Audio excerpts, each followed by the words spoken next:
साल था 2014। नरेंद्र दामोदर दास मोदी ने दिल्ली की सत्ता पर कदम रखा था, जैसे कोई ऋषि योद्धा तपस्या से उठकर राष्ट्र सेवा के लिए आया हो। उन्होंने कहा था, मैं प्रधान सेवक हूँ, और साथ में कुछ स्पष्ट नियम भी स्थापित किए, जैसे 75 की उम्र के बाद राजनीतिक संन्यास।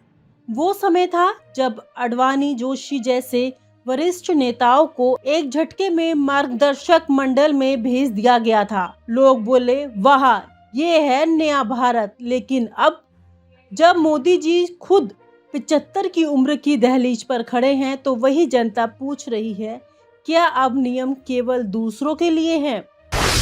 सीटें तो हारी, सत्ता नहीं। 2024 का लोकसभा चुनाव मोदी युग के लिए निर्णायक मोड़ था। एनडीए बहुमत तो लाया, लेकिन बीजेपी अकेले अपने दम पर बहुमत से दूर रह गई। एक वक्त था जब लोग कहते थे, मोदी है तो मुमकिन है। अब चर्चा है, मोदी नहीं तो मुमकिन कैसे होगा। पार्टी की सीटें घटी, विपक्ष मजबूत हुआ, लेकिन सबसे बड़ी बात ये थी कि पहली बार मोदी ब्रांड को टक्कर मिली। इसके बावजूद मोदी जी ने संकेत दिया कि वे पद पर बने रहेंगे। ना तो आरएसएस की दबी हुई नसीहतें असर कर पाई, और ना जनता के भीतर उठते बदलाव के स्वर। 2014 में मोदी ने खुद एक minimum governance maximum about liberty का फार्मूला दिया था, जिसमें उम्र सीमा प्रमुख थी। उन्होंने पार्टी में स्पष्ट किया था कि 75 की उम्र के बाद सक्रिय राजनीति नहीं, बल्कि मार्गदर्शन की भूमिका होगी। उसी आधार पर लाल कृष्ण आडवाणी, मुरली मनोहर जोशी को एक तरह से सम्मानपूर्वक किनारे कर दिया गया। पर अब खुद जब मोदी उस उम्र की सीमा पर पहुंचे हैं, तो क्या नियम बदल जाएंगे? अगर बदलते हैं तो फिर यह एक नेता एक नियम नहीं, बल्कि एक नेता अनेक छूट हो गए। आरएसएस की नाराजगी भगवा से भगोड़ा। आरएसएस, जो भाजपा की वैचारिक मां है, वह वर्षों से सत्ता के पीछे एक नैतिक शक्ति के रूप में काम करती आई है। लेकिन हालिया घटनाओं में संघ प्रमुख मोहन भागवत के कुछ बयानों में व्यंग झलकने लगे। सत्ता सेवा का माध्यम होनी चाहिए, भोग का नहीं, ऐसा उन्होंने नागपुर में कहा। जानकारों का कहना है कि यह इशारा मोदी की ओर था, लेकिन मोदी इनकी छवि अब व्यक्ति के नाम पर पार्टी की हो गई है। शायद अब आरएसएस से ऊपर खुद को मानते हैं। तेजी से ढलता हुआ सितारा। कभी मोदी ब्रांड मतलब गारंटी, हर चुनाव, हर योजना, हर भाषण उन्हीं के नाम पर। लेकिन अब जब देश बेरोजगारी, महंगाई, गिरते सामाजिक सौहार्द से जूझ रहा है, और जब SC ST OBC की आवाज़ें नए स्वर में उभर रही हैं, मोदी की करिश्माई पकड़ पहले जैसी नहीं रही। सोशल मीडिया पर वो उत्साह नहीं दिखता। युवा मतदाता अब पूछने लगे हैं, 20 साल से एक ही चेहरा, क्या यही है नया भारत? विपक्ष की एकजुटता, मोदी के विरोध, मोदी के कारण। 2024 के बाद विपक्ष ने जाना कि मोदी की छवि जितनी सशक्त थी, अब उतनी ही थकी हुई है। इंडिया गठबंधन, जो कभी सिर्फ एक प्रयोग था, अब एक जमीनी शक्ति बनकर उभर रहा है। नीतीश कुमार जैसे नेता जो बीजेपी के साथ थे, अब खुलकर सवाल कर रहे हैं। कांग्रेस, सपा, आप और अन्य दल मोदी की उम्र और नियमों को लेकर भाजपा पर हमला कर रहे हैं। जो अपने नियम नहीं मानते, वो संविधान कैसे मानेंगे? भारत के भीतर असंतोष, चुप लेकिन जीवित। भारत में गूंज रही है एक खामोशी जो तूफान से पहले की हो सकती है। भारत से युवा नेता, जिनकी उम्मीद थी 2024 के बाद उन्हें आगे बढ़ने का मौका मिलेगा, वह अब हताश हैं। शिवराज सिंह चौहान, मनोहर लाल खट्टर, नितिन गडकरी जैसे सीनियर लीडर अब या तो शांत है या हाशिए पर। क्या भाजपा अब केवल एक व्यक्ति की पार्टी बनकर रह चुकी है? और अगर हाँ, तो उस व्यक्ति के रिटायर होने से लोकतंत्र की जो रफ्तार है, क्या वो धीमी हो गई है? जनता का मन परिवर्तन चाहती है, पर विकल्प। सड़कों पर, बसों में, कॉलेजों, कैंपस में और टीवी डिबेट्स में एक सवाल आम है, क्या मोदी को अब रिटायर होना चाहिए? लेकिन इसके जवाब में एक और डर है, तो फिर कौन? यह कोई विकल्प नहीं कि मानसिकता मोदी को कुर्सी पर बनाए रखने का सबसे बड़ा सहारा है। ये इस डर को भलीभांति समझते हैं और इसी का इस्तेमाल करते हैं। अस्थिरता से तो मैं ही सही। सीटें तो हारी, सत्ता नहीं। 2024 का लोकसभा चुनाव मोदी युग के लिए निर्णायक मोड़ था। एनडीए बहुमत तो लाया, लेकिन बीजेपी अकेले अपने दम पर बहुमत से दूर रह गई। एक वक्त था जब लोग कहते थे मोदी है तो मुमकिन है। अब चर्चा है मोदी नहीं तो मुमकिन कैसे होगा। पार्टी की सीटें घटी, विपक्ष मजबूत हुआ, लेकिन सबसे बड़ी बात ये थी कि पहली बार मोदी ब्रांड को टक्कर मिली। इसके बावजूद मोदी जी ने संकेत दिया कि वे पद पर बने रहेंगे। ना तो आरएसएस की दबी हुई नसीहतें असर कर पाई और ना जनता के भीतर उठते बदलाव के स्वर। 2014 में मोदी ने खुद एक minimum governance maximum about liberty का फार्मूला दिया था, जिसमें उम्र सीमा प्रमुख थी। उन्होंने पार्टी में स्पष्ट किया था कि 75 की उम्र के बाद सक्रिय राजनीति नहीं बल्कि मार्गदर्शन की भूमिका होगी। उसी आधार पर लाल कृष्ण आडवाणी, मुरली मनोहर जोशी को एक तरह से सम्मानपूर्वक किनारे कर दिया गया। पर अब खुद जब मोदी उस उम्र की सीमा पर पहुंचे हैं तो क्या नियम बदल जाएंगे? अगर बदलते हैं तो फिर यह एक नेता एक नियम नहीं बल्कि एक नेता अनेक छूट हो गए। आरएसएस की नाराजगी भगवा से भगोड़ा। आरएसएस जो भाजपा की वैचारिक मां है, वह वर्षों से सत्ता के पीछे एक नैतिक शक्ति के रूप में काम करती आई है। लेकिन हालिया घटनाओं में संघ प्रमुख मोहन भागवत के कुछ बयानों में व्यंग झलकने लगे। सत्ता सेवा का माध्यम होनी चाहिए, भोग का नहीं, ऐसा उन्होंने नागपुर में कहा। जानकारों का कहना है कि यह इशारा मोदी की ओर था, लेकिन मोदी इनकी छवि अब व्यक्ति के नाम पर पार्टी की हो गई है। शायद अब आरएसएस से ऊपर खुद को मानते हैं। मोदी बनाम मोदी, जब खुद का आदर्श खुद के सामने दीवार बन जाए। अब ये नरेंद्र मोदी बनाम नरेंद्र मोदी है। एक वो मोदी जिसने उम्र सीमा का नियम बनाया था और एक वो मोदी है जब उस नियम को तोड़ना चाहता था।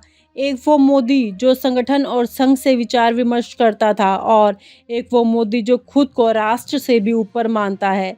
यह टकराव को राष्ट्र से भी ऊपर मानता है। ये टकराव केवल सत्ता का नहीं बल्कि आदर्श और आत्ममंथन का है। क्या 2029 में भी मोदी? क्या 2029 के चुनाव में भी वही चेहरा, वही नाम, वही शैली दोहराई जाएगी? क्या भारत एक राजनीतिक सुबह देखेगा जहां नेता खुद की बनाई लक्ष्मण रेखा को लांघने से इनकार करेगा? यह सवाल मोदी से है, लेकिन जवाब देना देश को है, क्योंकि आखिर में जनता ही असली सत्ता होती है। भारतीय जनता पार्टी की राजनीति में पिछले कुछ वर्षों में कई बड़े बदलाव देखने को मिले हैं। केंद्र में नरेंद्र मोदी और अमित शाह की जोड़ी ने पार्टी को अभूतपूर्व सफलता दिलाई है, लेकिन राज्यों में नेतृत्व के चयन और नीतिगत फैसलों को लेकर कई बार विवाद भी सामने आए हैं। इस समय राजस्थान के मुख्यमंत्री भजनलाल शर्मा और मध्य प्रदेश के मुख्यमंत्री मोहन यादव की स्थिति चर्चा का केंद्र बनी हुई है। दोनों ही अमित शाह के करीबी माने जाते हैं, लेकिन राष्ट्रीय स्वयंसेवक संघ की बढ़ती भूमिका और पार्टी के भीतर चल रही सियासी हलचल ने इनकी कुर्सी पर संकट के बादल मंडराने शुरू कर दिए हैं। इस लेख में हम इस कहानी को विस्तार से समझेंगे, जिसमें भाजपा की आंतरिक राजनीति, संघ की भूमिका, दोनों मुख्यमंत्रियों की चुनौतियां और भविष्य में संभावित परिवर्तनों का गहन विश्लेषण शामिल है। शाह के शिष्य सत्ता में लेकिन संकट में। भाजपा की रणनीति में अमित शाह का प्रभाव किसी से छिपा नहीं है। उनकी संगठनात्मक कुशलता और चुनावी रणनीतियों ने पार्टी को देश के कोने कोने में मजबूत किया है। लेकिन शाह की रणनीति का एक पहलू यह भी रहा है कि उन्होंने कई बार अप्रत्याशित नेताओं को बड़े पदों पर नियुक्त किया, जिससे पार्टी के भीतर असंतोष की भावना भी पनपी।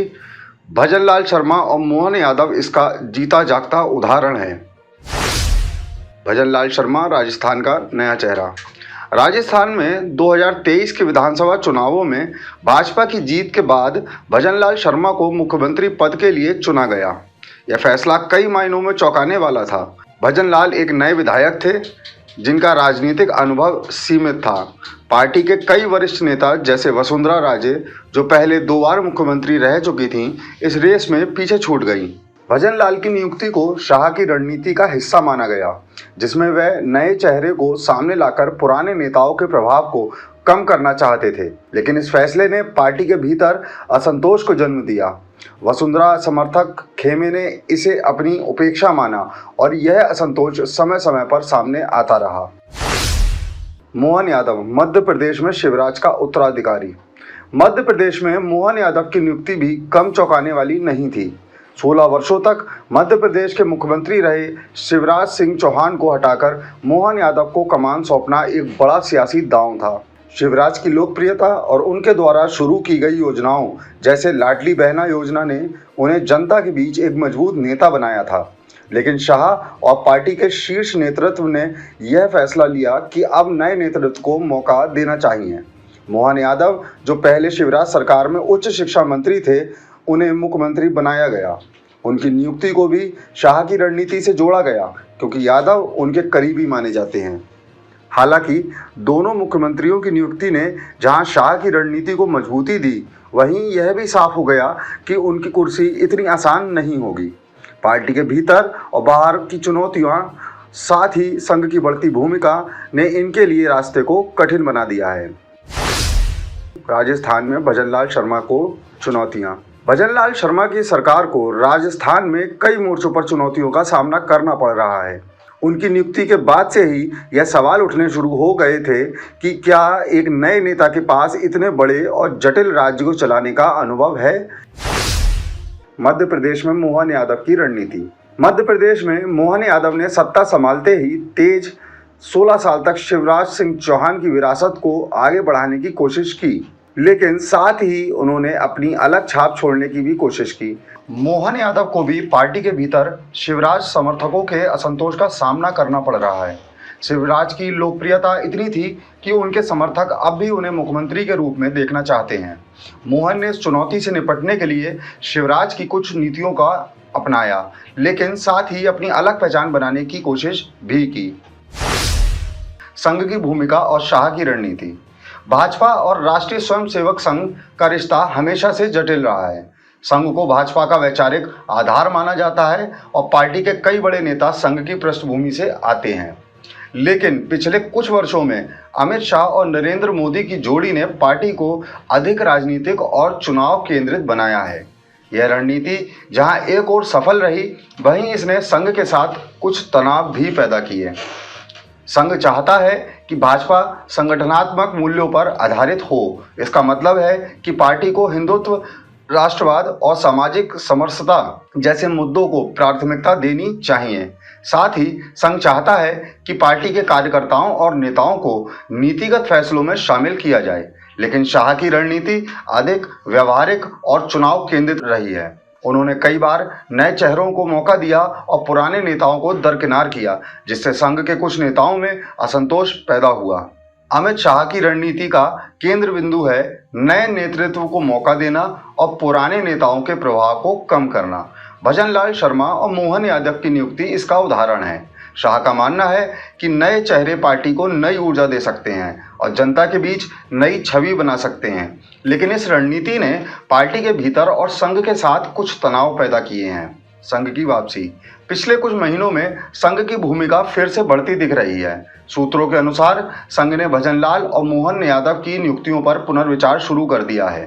संघ का मानना है कि इन दोनों नेताओं को और समय देना चाहिए, लेकिन अगर इनका प्रदर्शन अपेक्षा के अनुरूप नहीं रहा तो नेतृत्व परिवर्तन की संभावना से इनकार नहीं किया जा सकता।